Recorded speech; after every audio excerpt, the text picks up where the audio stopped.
Welcome to Designing the Business. I'm Risha Walden. Today I'm joined by Thomas Baio of Thomas Baio Architecture.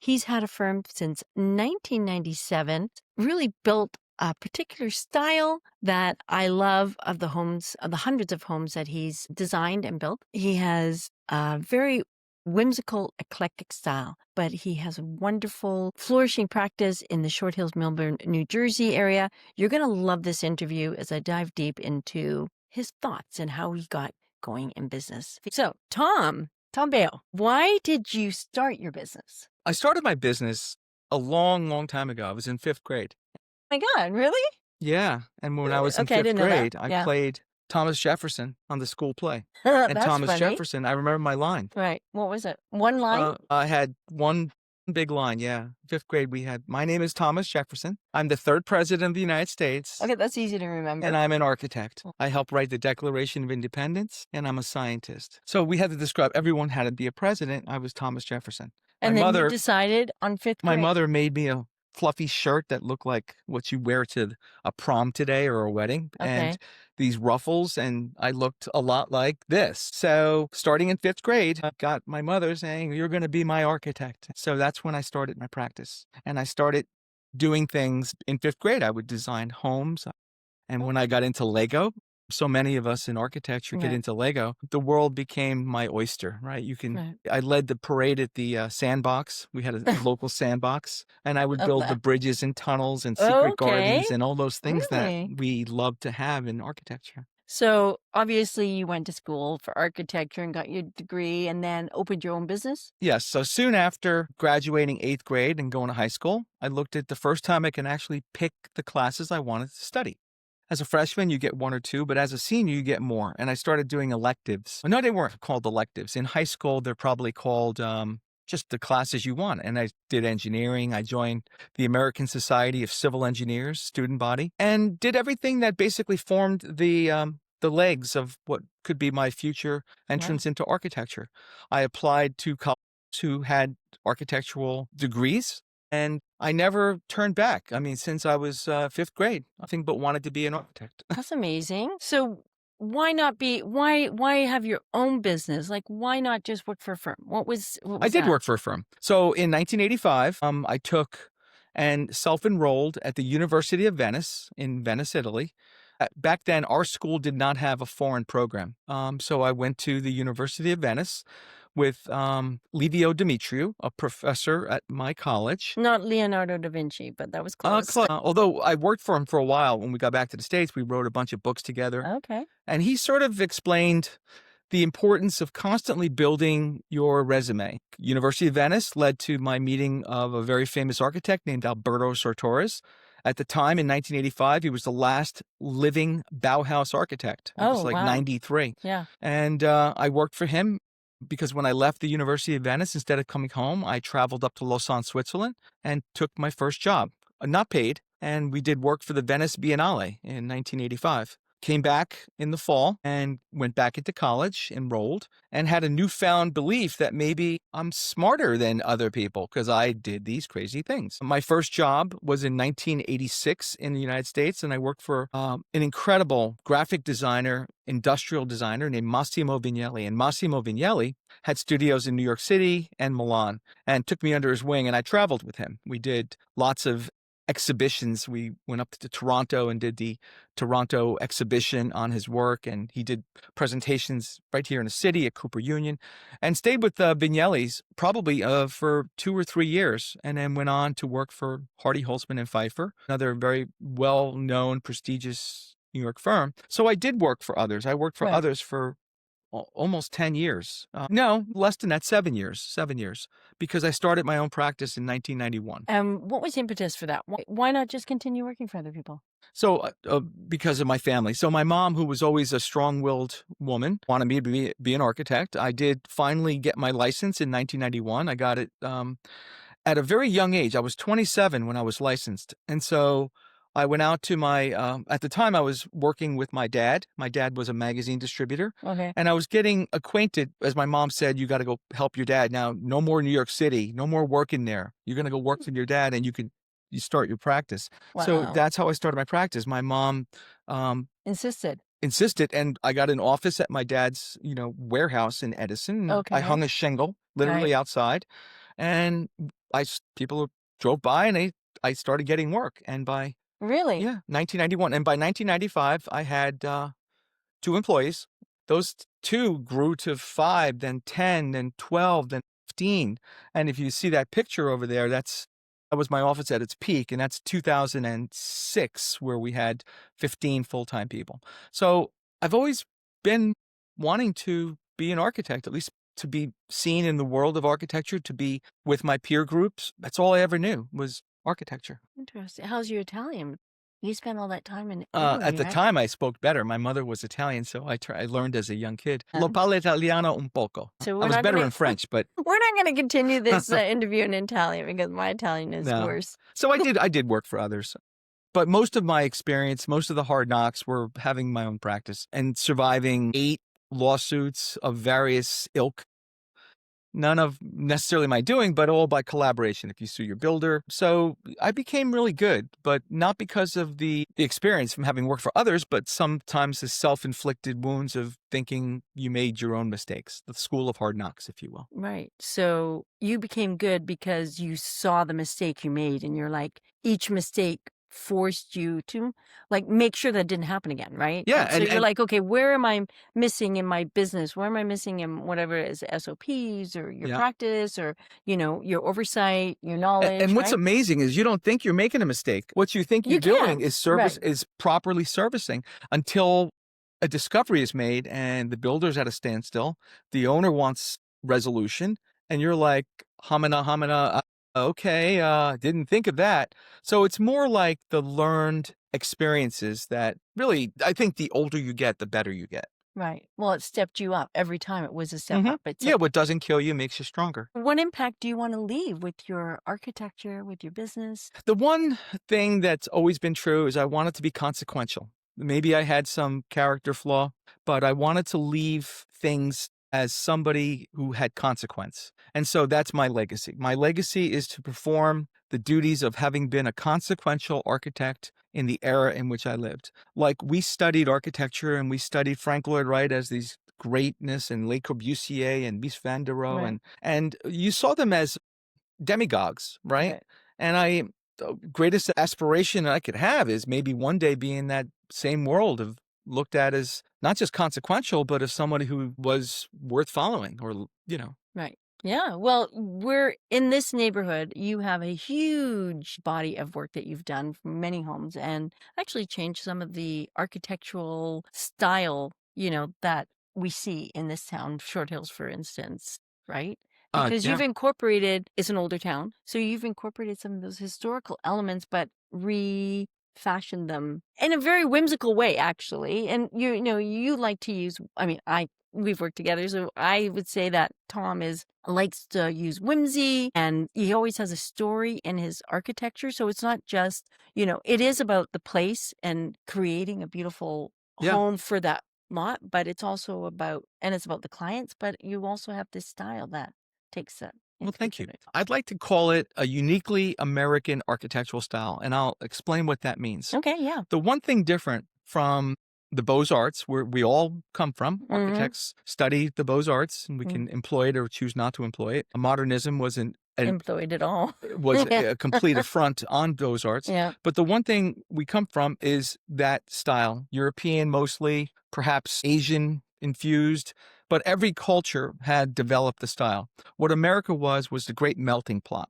And so in my earliest remembrances, we'll call them the time I was really producing great architecture, starting to produce great architecture, about 10 years into my career, early 2000, I started branding myself as someone espousing radical eclecticism, as radical as a Chinese immigrant who marries into a Jewish guy's family, whose brother-in-law is of African descent. Right. That eclecticism of family, and you see it more and more, is what makes America very unique. And so America will export some of those things where you'll find eclecticism, but the earliest advent of my career, about 10 years in, was the exploitation of that idea. Well, I definitely see that in your architecture. Yeah. Yeah. Yeah. In fact, one of the homes I lived in, which He published architect. was this one. And this one got me a lot of interesting Oh, I know that home. threats. Yes. Yeah. Threats. Well, we had people leave I need my notes in coffee. my mailbox about McMansions Well, and you're always getting threats yeah, because you're always pushing the envelope in the yeah, design. And I mean, that's part of what makes, architecture interesting, but also part of what adds to the culture of a town, of an area, yeah. right? Is that not stayed in the conservative thought of Oh, yeah. what, because our lifestyle has changed too. That's a huge thing, right? And that's going to impact architecture. Yeah, so keep in mind, so here I am, we'll go to that 10-year mark. I start to think that I have some good ideas. I'm advancing this theory of radical eclectic and saying it's okay to be not matching, right? It's okay to go back to early 2000s, wear short pants with a, blue blazer, right? That aesthetic was being promoted by actors, Hollywood. It was being promoted by artists, and in architecture, we're in art. So I thought, why not the buildings? And I wish I created the idea. It wasn't my creation. It's sort of what I used here. And again, all in the spirit of wanting to be somebody, wanting to be consequential, wanting to be Thomas Jefferson, right? Right. So maybe you get a little bit of attention with your song and dance and the ponies and the rings with the fire, but maybe it's also taking my cooking very seriously because I lived in that house, right? So if I lived in it and I did this crazy house and I did get two death threats. My wife and I got them in our mailboxes. Both were chased down and both people apologized.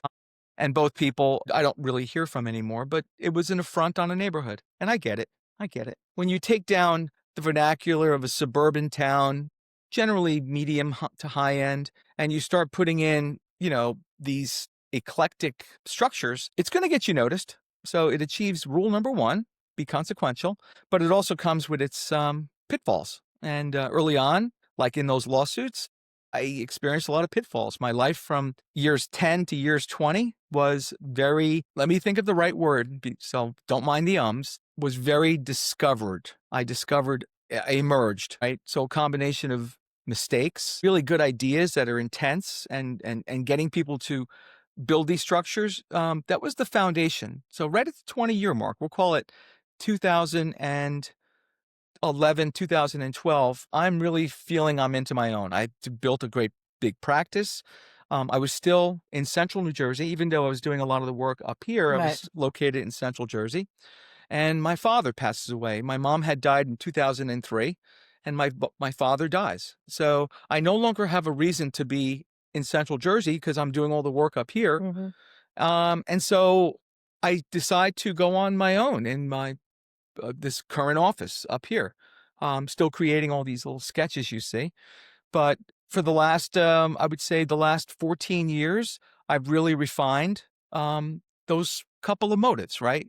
Wanting to be consequential, wanting to certainly get attention and promotion, but also trying to make really efficient structures. So now I've changed that notion of radical eclecticism and I've built it into one of value, that structures that are oddly slightly different garner and get more money than those that are not. So we are in a world in which we seek identity, and I can help produce and promote that identity because of my background. Yeah, well, I mean, my clients are very much the same as that, whereas they're looking for creating an interior that is different Mhm. from everybody else's. So they don't feel like they're walking into their neighbor's home or into the showroom. And the same goes true for your Oh, clients, yeah. right? They want to have that separation. They want to show that this is who I am. This is representation of their lifestyle, their personality, right? And Absolutely. embracing that. And like I'm saying, for the last 14 years, people actually come to me and they want a Tom Bayo house. So Right. it's the Tom ultimate Bail. in being Yeah. flattered that I can be called that. I've done quite a few homes in the town here, so it becomes an icon, local icon, but an icon, and I respect it, and that's the achievement that I'm Well, so proud of. we have some historical architects in town that, the same. It's like Hartshorn, who designed and built a number of houses here. And he was an architect that people say, oh, that's a Hartshorn style, Oh yeah, right? yeah, yeah. Well, sure. Hartshorn was a developer builder. but he hired great architects. So when you see the structures like the Short Hills train station where he wanted Sanford White of McKim Mead and White Sanford, was right? brought in to design it. There was a lot of great architects on the Hartshorn homes, and it built this beautiful historic legacy of homes. And I'm not advocating to removing those homes, or I'm being delicate in how you add on to them. That's for sure. But that's But that is what has created the culture of this town and makes it yeah, different from the neighboring towns and why people are attracted to this area. And then, yeah. in like continuation of that thought, it's you doing that, but just differently. Yeah, so about maybe 10 years ago, I started to think about what consequence my work had done in town. I remember Yes. moving to Millburn, Short Hills in 1992, my Mhm. wife and we paid $295,000 for this very tiny home. Yet if we had moved to Maplewood or Springfield or an adjacent town, they were the same price. It just didn't have the panache of maybe perhaps the Short Hills Right. because of people who knew the mall or people who knew some of the famous residents who lived here. But the pricing was similar. And since 1992, the divergence has been unbelievable to the point where Short Hills, probably because of a little bit of my doing, has pulled away. And the same price it costs to build a home in Springfield or Summit or Maplewood is the same as it costs here, except here the returns on building those homes became larger and larger. Forth, my comment that I've imbued value into some of the structures, and that imbuance of value has led a lot of people to say, Tom's home sell for more money. I'm going to hire Tom. Huh. So it's the background of trying to be different, letting that difference mean something to society. Certainly means something in terms of the value of the real estate, and I would say it's built a very successful brand that is led me to where I am. Yeah. I like that. I mean, that's exactly what I attuned to. And that's why you and I get along so well Uh-huh. because I like creating different spaces. And so working with Tom is great because there is a space already created and then working in that is fantastic. What's the biggest mistake you see your clients making? Putting cash as the predominant determiner of a project. Budgets are important. I get Right. the whole idea of not having the cash, but in the world in which I've learned that obviously the more you put in, and what I told you about houses selling for a lot of Yep. money and value and creating a nation of house flippers, at least locally, it's pretty significant. Right. Cash is the third most important. Really, I look at needs, build a house that addresses needs, and do so with a eye toward return on investment. And when you put them together, my say is go find the cash, because if you build a home that addresses the needs, and those needs are simple, right? In my 34 years, I saw the emergence of the mudroom as the largest growing room in a house. Didn't have a mudroom when I was a kid. I saw the emergence of food pantries through the institutions like Costco. If you can buy food in bulk, well, Right. houses and architecture needed to reflect those changes. And in my 34 years, I've seen those changes. And of late, I even see newer changes where the work from home phenomenon has really forced people to think about having even pocket offices. This concept, Right. what the heck is a pocket office? A 6 by 8 office that maybe has a window. It's not a legal room, but it's a great place to work from. Offices are really have become a mainstream in all these homes. So those things I think have changed. And I would say clients should not let cash be the determiner of a make or break of a project, but rather use return on investment. Are we overbuilding for the neighborhood? Or are you over Right.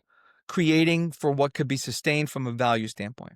And I let those rules rule. So that would be what I would tell you would be the largest mistakes. Mistake. So do you think that that's an interesting thing because do you find that you show you have your presentation for the client and say this is going to be this much because of all this and then they're like, well, how do I bring it down? And it's like take away this and take away that and you can it off. And then is Yeah. there a point where they're like, yeah, but I really love that. So then it's not even about because it's not the decisions are never about cash really, You right? and I have the same clients, obviously. Right. Right. Yeah, it is a process of both building and dissecting.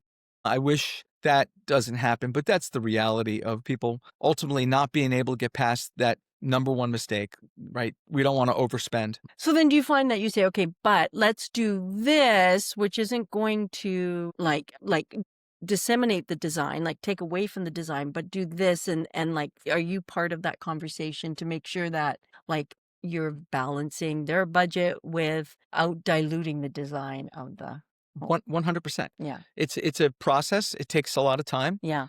And I have infinite patience. And one thing I think people will tell you about me is that not only do I return my phone calls right away, but I also try to solve the issues. I try to get to the heart of the matter right away. And I can tell sometimes when a client is really being driven by the fears of cash. And I focus on cash. I'll give them my speech, but I'll focus on cash. So what's the biggest misconception people have about your industry or your business? The biggest misconception people have, let's start with me, is that I am not accessible. That is completely opposite. People will say, "Oh, I'll go to someone's home," and they're like, "I can't believe it, Tom Bayo, my friends have used you. Hopefully we can work together." And I know what that means. That means they think, "Wow, you're going to be really expensive and you're not attainable." So for me, it's that. That's the biggest misconception people have about me, is not being attainable. The biggest misconception about architecture is that architects are expensive and a luxury, and they're really not. Um, they actually help determine value, as I do. I mean, any of my peers, if they are not thinking the way I just spoke about, they're not going to be successful. So I think that architects are a key part of the process of building. To me, is another misconception, that people think they can do it without an architect. I still have clients who occasionally come to me with their sketches, and they're all sort of closet interior designers or architects, We have the same clients. but they need to professionalize Right. that input. The input of just simply putting walls on a piece of paper Right.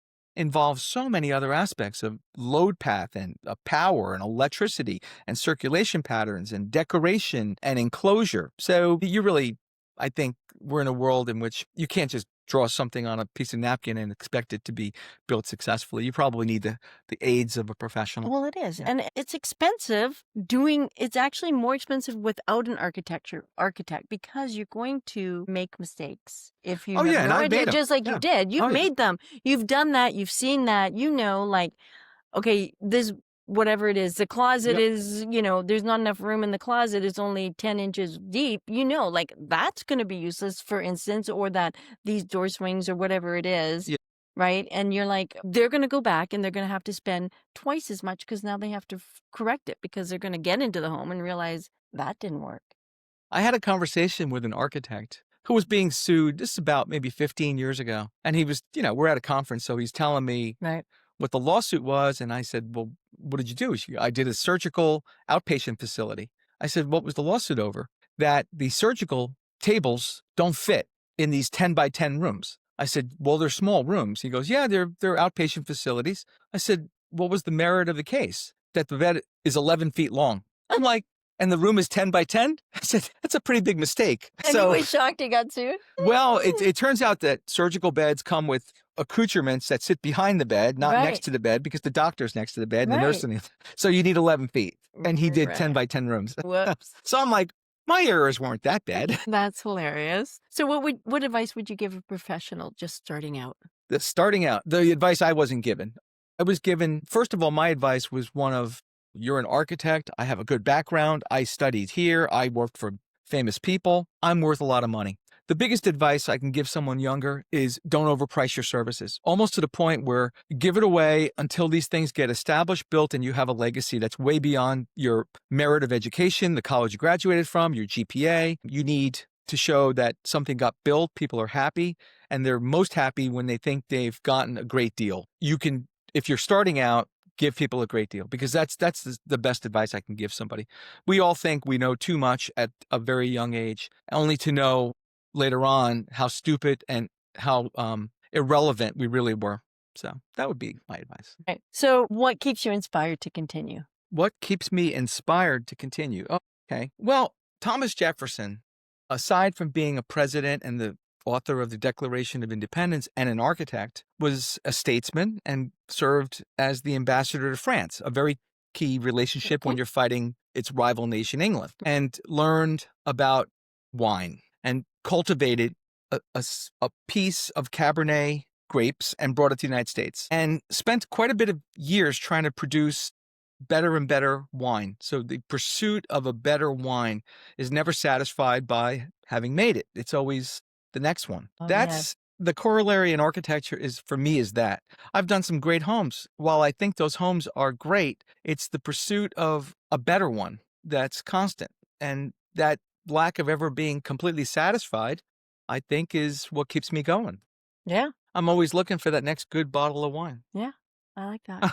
It's true because it's like, oh, if I could have just done this, I'm thinking about myself in design, and some of it is that. It's like, I'd love to do this and I want to do that. And Oh, yeah, and yeah, I'm inspired by the world. We all breathe that same air, right? So I go around and I see things and I'm like, "Wow, I wonder if I can mix that into my next design." right. So Interesting. What's one thing that you are working about yourself that you're working on changing? the biggest drawback I have right now is the delegation of services. I feel too many people want me, and I'm making it a very big point to delegate as much as I can. Yeah. So I'm giving everyone here more and more power, and it's good. They're seeing the same wolves that I saw 25 years ago. Some are friendly, but deep down, it's a sheep in wolf's clothing because while there's a nice friendship and kinship, and they stoke you and say, "Oh, you're such a great person," whoever they're talking about, deep down you have to get it right. And if we don't get it right, you're gonna get a lawsuit or you're gonna get into trouble. And so that my fear of over delegating and not letting people learn, that's my biggest worry in this office. Yeah. Well, you have your son following in your footsteps, right? My own How son works here, and fantastic yeah, is and that, and right? it is fantastic. I only want the best for him, Of but I course. want the best for everyone else who's here. Right. So I try not to ever prop him up where Oh, he feels like he's the king's son. But I do want there to be delegation, and he's made some big mistakes by me delegating to him. And I point him out, and he gets upset. everybody He gets treats me upset. like a parent, right? So you could scream at your parents. So then he treats you like a dad, right? Yeah, but I mean, we all are employees. The people that we work with, we think of them as family, anyways, Yeah. right? Well, that's what I'm working on changing the most is that I'm trying to give more responsibility out. Yeah. And that delegation, I keep telling everyone, I want to retire, and this is what retirement might look like. It might look like me not being here all the time, every day, holding hands. Right. Instead, you're going to be doing that. Good. Yeah. So what do you think needs to be improved in the industry? I think architecture started doing this. The AIA of several years ago started an advertising program where they began to promote the consequential act of an architect, that architects were, just like I said earlier, consequential. And they began to feature architects with great buildings and great outcomes that involve the uses of an AIA architect. I think that the field needs to continue to promote that. I do it on my own scale locally. Most people will say an architect is essential, but these are, somewhat middle to rich people. I think that the majority of America and the world needs to understand the consequential benefits of the involvement of an architect as early on as possible.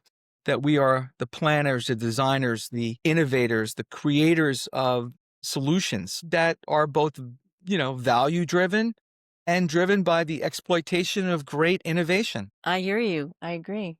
Yes. What would you tell your 20-year-old self What would I tell my 20-year-old self? or Wow. 27-year-old self, since you started at 27 All right. with your So at architectural license? yeah, it's hard to be licensed at 20. It's impossible. You have to graduate a 5-year degree, have 3 years of education, and hope to pass the exams in a reasonable amount Well, of you time. started in grade 5. You could have done it. The unlicensed practice of architecture at age 18. What I would tell my 27-year-old is understand the tremendous responsibility that you have. We take our roles way too serious in terms of thinking, well, I'm an architect, I'm going to solve this and, drive forward without thinking about that.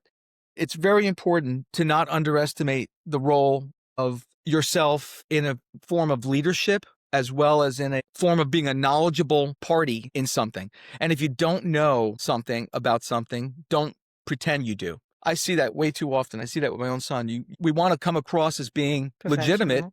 and Mhm. we'll sometimes fake it till you make it, which is not a good rule in architecture because there are building structures, people can get injured, there are spirits that are hurt, there are clients who are dissatisfied. So if I was younger and I was starting out, I wish that advice I had known. Yeah, that's good advice. It's good advice because you're not going to know it all. I mean, here I Well, am. I never know it all. Like, they give you a license, so you pass your exam, you think that's the highest achievement. There is no right. further licensing. That's it. But the consequence of knowing that that's a commencement and not the completion of something is the most important. Wisdom. Yeah.